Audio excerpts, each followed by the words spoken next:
Ladies and gentlemen, welcome to a platform that's going to change a lot of lives, certainly going to change mine. What I'm going to tell you is that for the next couple of weeks, next couple of months, we're going to be hosting what we're calling Young Titans, which was going to be the name of the podcast, but we decided to land with young CEOs that are making change in the different various industries that they're obviously performing in and they're working in. This is a platform that we're going to be hosting people that are trying to build the nation, like the president says. And joining me today is a young CEO who, by the way, was crowned the Young CEO Africa Roundtable Young CEO of the Year 2025. She's a young titan. She's a force to reckon with. She's representing an organization that is obviously redefining what property and real estate is in the country. Joining me is Yevai Makoni. Yevai, welcome to the Young CEO. Thank you so much, Tatenda. Thank you so much for making some time. I know you are pressed with a lot of meetings, a lot of things that you need to be doing, but we really appreciate you taking some time to come through to us. Thank you so much. Right, let's go back to where all this started. I know you studied accounting. I know the vision was to be a CA. I know everything was not aligned, but was pointing in the direction of you being one day a CFO. But guess what? You're now a CEO. Tell me, how did that happen? Well, it's a long story, but I'll cut it short. Sure. I studied accounting with the University of Zimbabwe, obviously, and my dream was to become a chartered accountant at some point. But my life, or maybe the divine, didn't want me to go through that path. I did put the effort to become one, but it wasn't my path.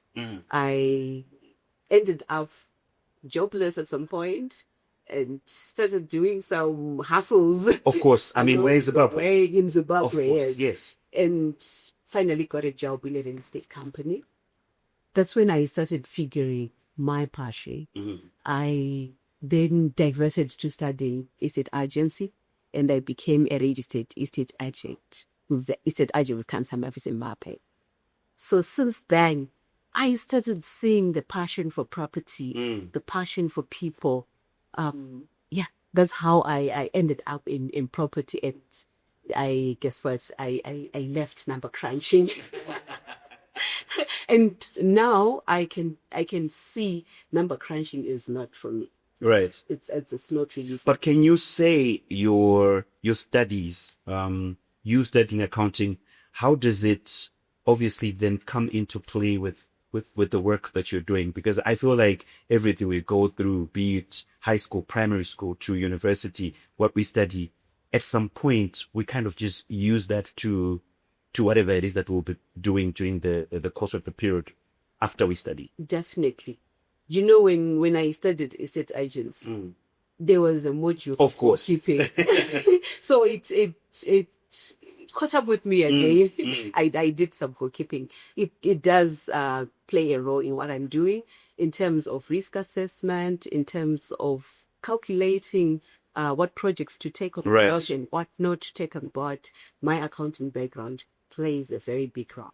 Now let's talk about building the business. Now you've discovered that your passion is in real estate, is in property, and which is an industry that is booming in the country. Every other corner, people are developing, people are buying and selling property. So let's talk about trust in business. As a young founder with no track record, no one really knows you, because it's an industry that is based on trust.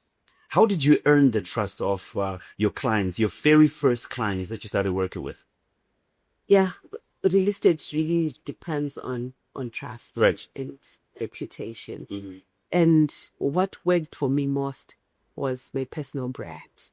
I worked in real estate for more than 12 years. That's a long time. And during that time, I built a personal brand. I went so much to have a brand called me. Yeah. So that brand helped me when I started.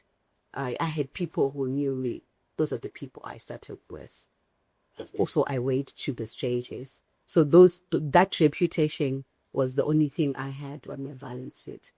And I like that you're mentioning reputation, because rapport, especially when you're working in various industries. I think it's the mark that you leave when you have a conversation with someone, when you go for a meeting. It's then easier for you to then pick up the call and say, hey, I want to start this business. Can you help me with capital? Speaking of capital and how significant it is in any business, especially with the kind of business that you do. How did you fund your early stages of just property? How did that come to be? Were you saving the money? Did you approach a bank? Did you approach an investor? How did it happen? Banks won't give you a loan Yeah. without Collateral. security. Yeah, yeah. So I started small. I started with property management. I didn't need much capital. I just got clients with properties. By the way, the company that I was working with for, I had closed the property management department. Oh, which is the department that you were working in? No, Okay. they just closed the department because they didn't want to Okay. do property management anymore. So when I started, that's where I started from. People wanted their properties managed for a commission. Right. I approached a few people who had properties that I know. My very first client was a pastor. Really? He was troubled with his client, with his tenant for some time, and I had to sacrifice to do the eviction at my cost. No way. And I put in a good tenant, and that opened a door for me. Right now, we can say we have more than 100 properties that we are managing, with complexes in town that we are managing, about 4 complexes in town that we are managing. So that's where we started from. I just got people with properties, started managing for them at commission. So I didn't need much capital. I'm actually realizing that I didn't ask you a very important question. You said, you were working for this organization. You said for 12 years? Yes. Right. And then what year did you then establish Just Property? 2024. 2024. So you've been in operation for just over almost 2 years. Yeah. And you've managed to acquire all this business, managing over 100 properties. Yeah. And how, tell me how in 2 years, of course, you managed to make those relationships during the 12 years that you're working there. Do you think that could have catapulted the success? Someone which did. Someone like it. And the relationships, we are in a relationship business. Right. If you don't have those relationships, you cannot really make it. So you need to have people who want you to succeed.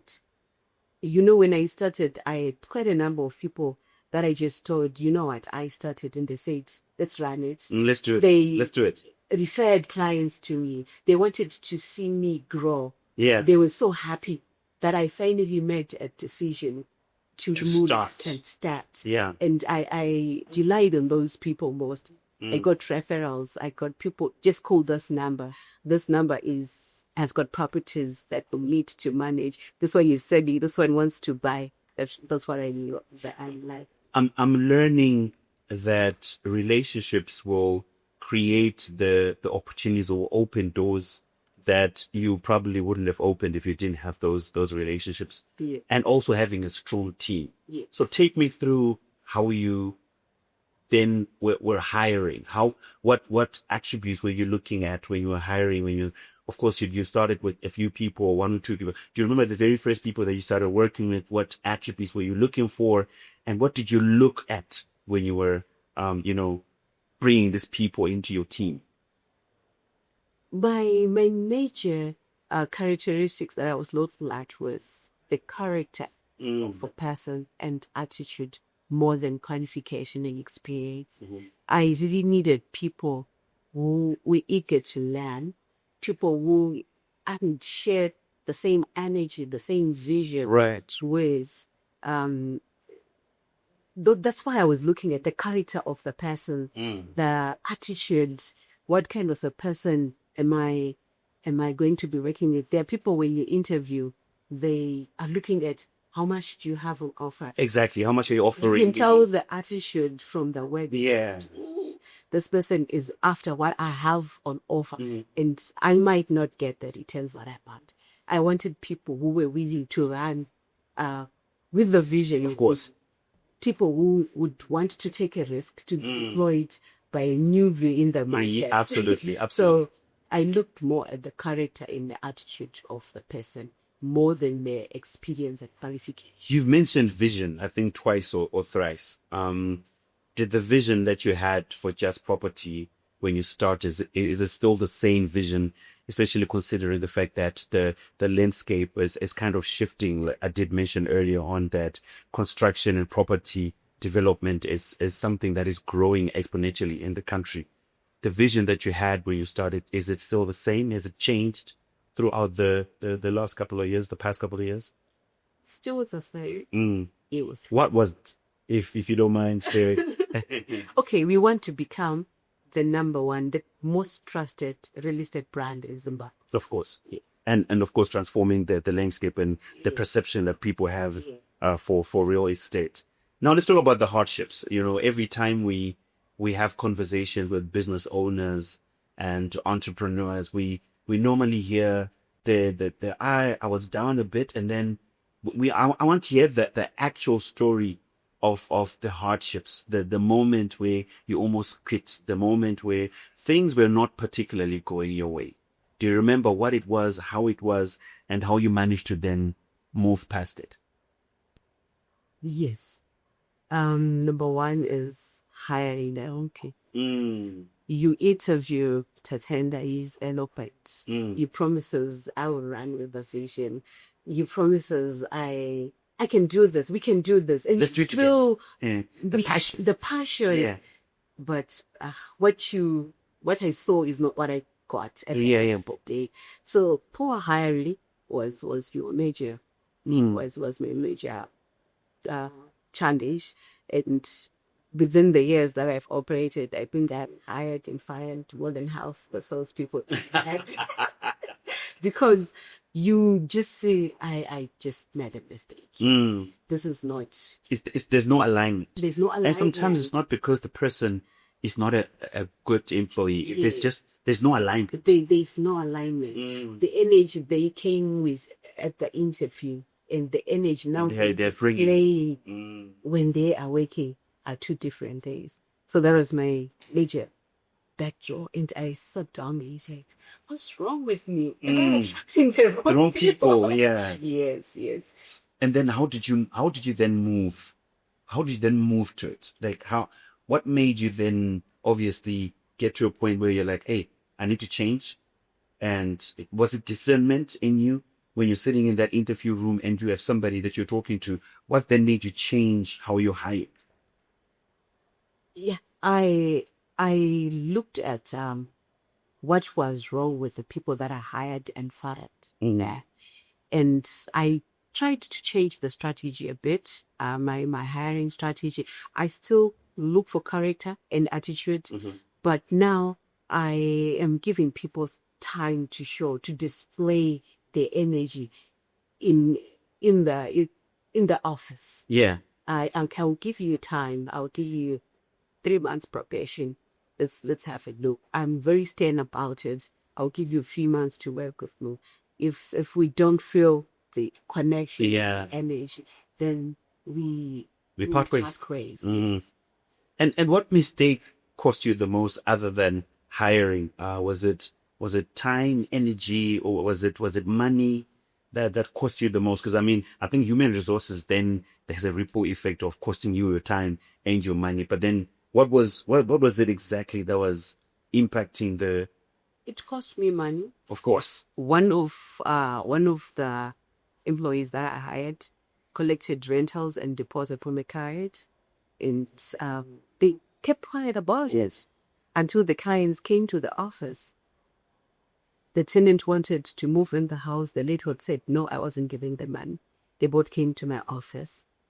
And I had to pay. Of course. Because it was my employee. 100%. Yes. So it cost me money.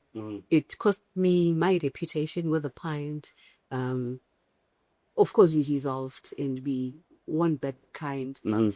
it wasn't. It took us time Yeah. to prove that this is not. Because trust was broken. It was Whether it broken. was one of your employees, but Yes. it's with the organization at the end of the day.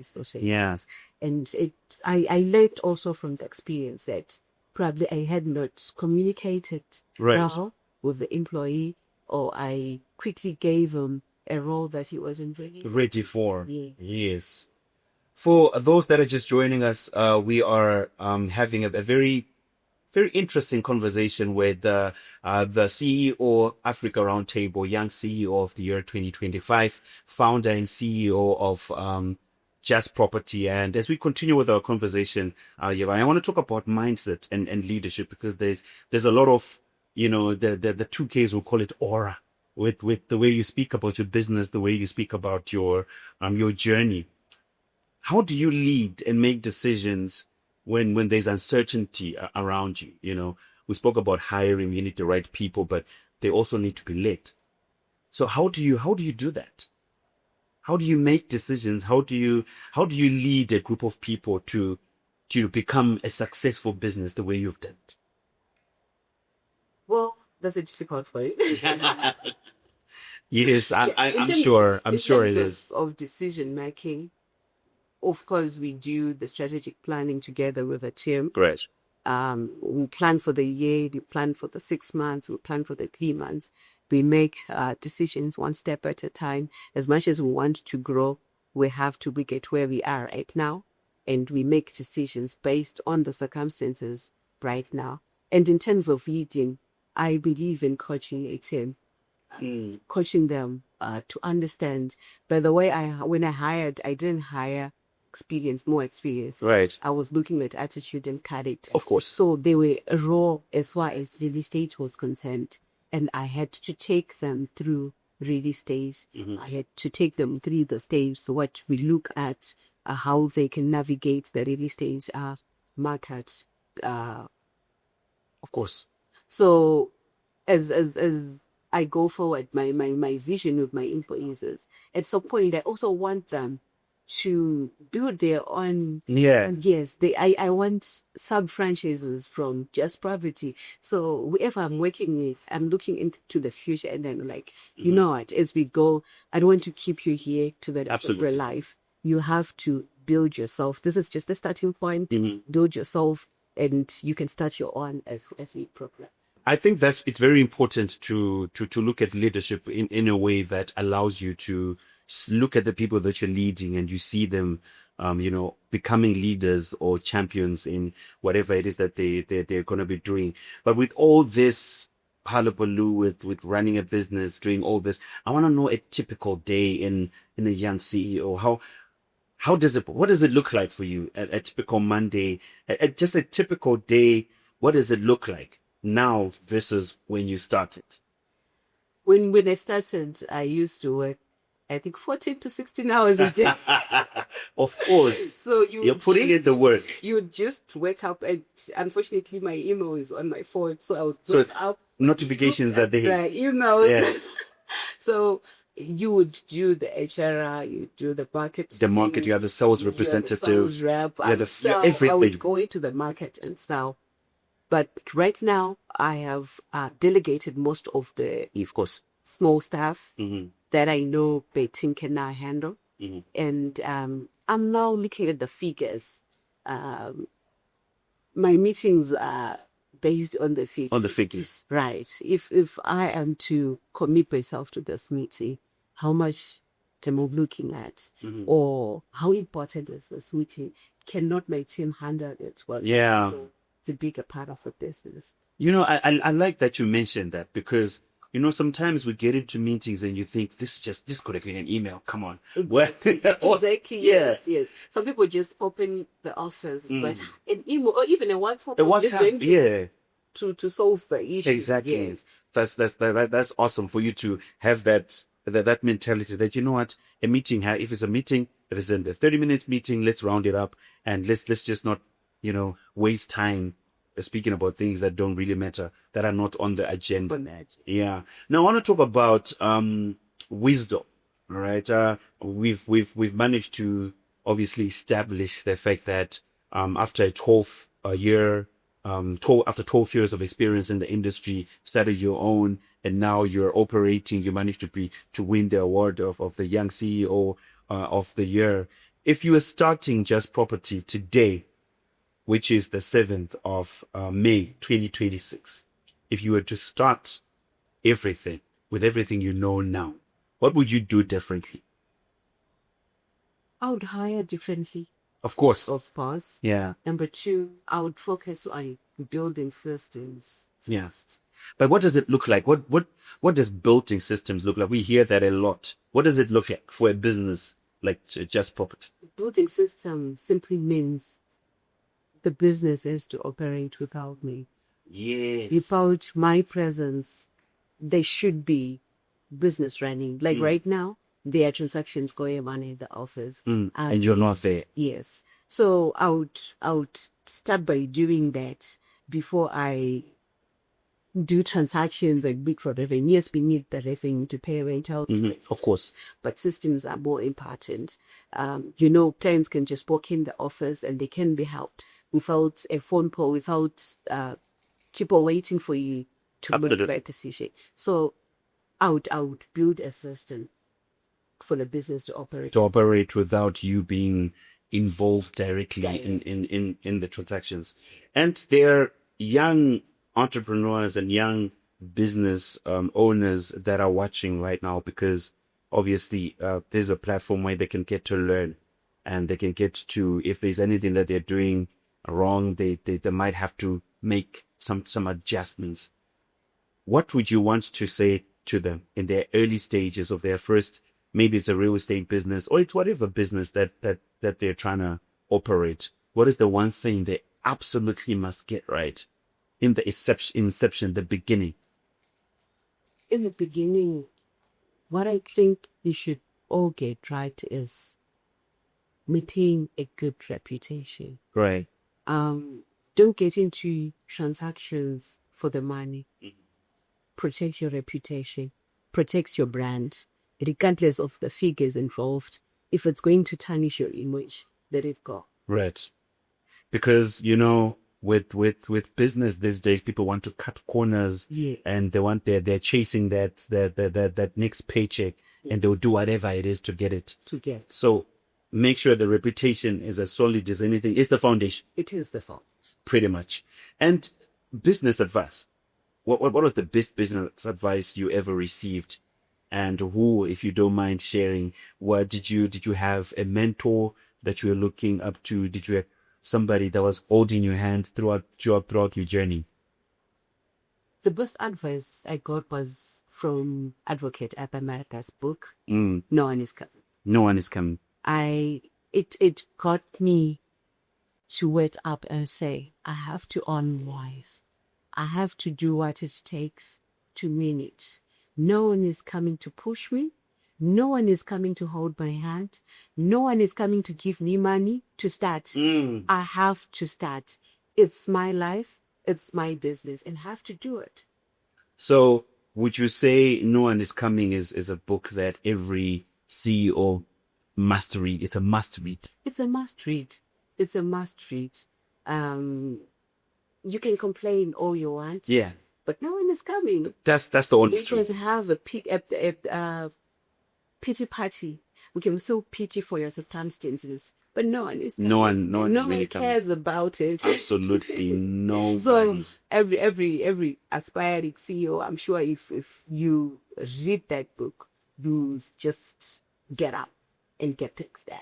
And are there other books? And I've spoken to some entrepreneurs who will say, read the 48 Laws of Power.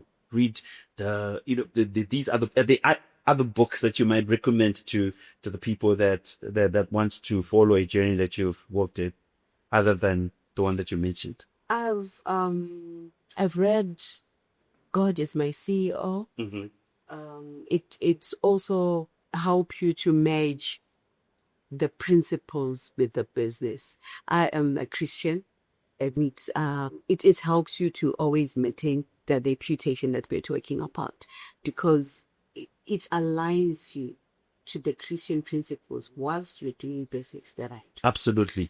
I was going to go to how religion plays a part. Your belief, you did mention that you're a Christian, and does your business run with Christian beliefs in it? And how have you merged that? Is it something that is important when you're hiring as well? It does play an important role. And when you're hiring, the only challenge is people will say, if they know you are existing, They will mention it. They will mention it so that you hire them. Yeah. But it plays a very important role. And it helps when you are down and you just kneel down in the morning and say, God, I surrender this day unto you. I don't even know where I'm going to get my hand. And you feel God is there. I'll get that. Absolutely. And somehow you attract the positivity of the day, and you'll find yourself in a transaction and you are already paying rent. So it helps in motivation Right. when you're down, because being a CEO is not an orphan in the park. 100%. You have a lot on your shoulders. Employees are calling you. Where are we going to get the money? Cito Ferrari was here. We have fire extinguishers. This one was here. We did this. The next one was here. The next one wants to increase their rentals. And you look at your balance sheet. You look at the bank balance, and you say, where am I going to get that money from? things? So before I go to that meeting with the leg group, they say, God, give me the strength to talk to this person to understand. In a way that's going to make them understand. Gonna make them understand. And somehow for me it works. So I speak life to my day. And speak life to your business as well. And speak life to my business. And it helps me even to motivate my team. Right. Yevai, before we round up our conversation, I want to know what the next 3 years look like for Just Property. Well, we are looking at building the trust. We want to be the trusted brand. In a chaotic world where people are doing anything to get money, but we want to build the trust. So the next years is about building the trust. I want to do a transaction with you, Tatenda, and you go and sleep at home with a peace of mind that I've dealt with Just Property. I am safe. So the next years is about building trust. It's about building trust. And as we finish, you won the award for the CEO Africa Roundtable Young CEO of the Year 2025. Take me through when they called out your name that very day at that award ceremony. I wasn't really expecting it. I could have walked. At first, I thought it was an error that they called in my name, but I had to go and receive your award. And receive the award. It was overwhelming, and I cannot explain the experience and the feeling that you have been recognized for the effort that you were putting. Because as you are putting the effort, you think nobody is seeing it. It's on. But that recognition matters a lot to me and the team. Right. You've heard it from the CEO Africa Roundtable's Young CEO of the Year 2025, Yevai Makoni, CEO and founder of Just Property. Ladies and gentlemen, this is what we are talking about. We will be hosting young titans, our young CEOs that are trying to make a change in the country, that are creating jobs. And of course, we'll be hosting them here at the Young CEO podcast. My name is Tatenda, and Yevai Makoni, thank you so much for your time. Thank you so much, Tatenda.